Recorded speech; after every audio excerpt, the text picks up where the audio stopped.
గత 30 సంవత్సరాలుగా ఈ ల్యాండ్ విషయంగా మున్సిపాలిటీ వారికి మా పక్కన ల్యాండ్ ఓనర్స్కు తగాదా ఉన్నింది.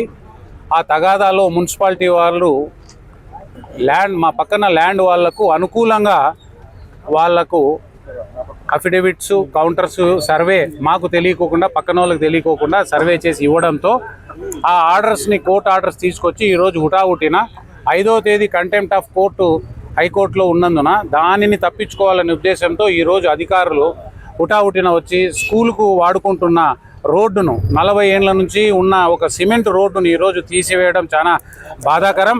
తప్పకుండా మేము కూడా ఈ యొక్క అధికారులు ఇక్కడికి వచ్చి కోర్టు ఆర్డర్ ఉంది అంటే దానికి గౌరవంగా మేము ఈరోజు ఒప్పుకున్నాం. అలాగే నెల క్రితం వచ్చిన ఇంకొక జడ్జిమెంట్, దీనికి సంబంధించిన వచ్చిన జడ్జిమెంట్ని వాళ్ళు ఖాతరు చేయలేదు.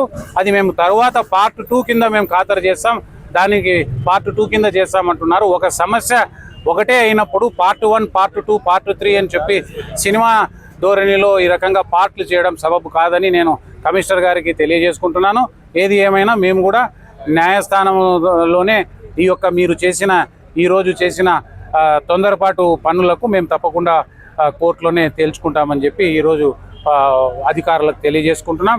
కానీ ప్రజలకు ఇబ్బందికరమైన ఏ అధికారులు కానీ, ఏ ప్రభుత్వము కానీ, ప్రభుత్వము ప్రజలకు అనుకూలంగా ఉండాలి కానీ ఈ రకంగా తొందరపాటు చర్యలు తీసుకోకూడదని నేను మనవి చేసుకుంటున్నాను. ఒక 40 ఏళ్ళ ఎడ్యుకేషన్ స్కూల్కు వాడుతున్న రోడ్డును ఈరోజు తొలగించడం చాలా బాధాకరం. ఇది ప్రజలకు చూస్తున్నారు, ప్రజలకు అందరికీ తెలుసు.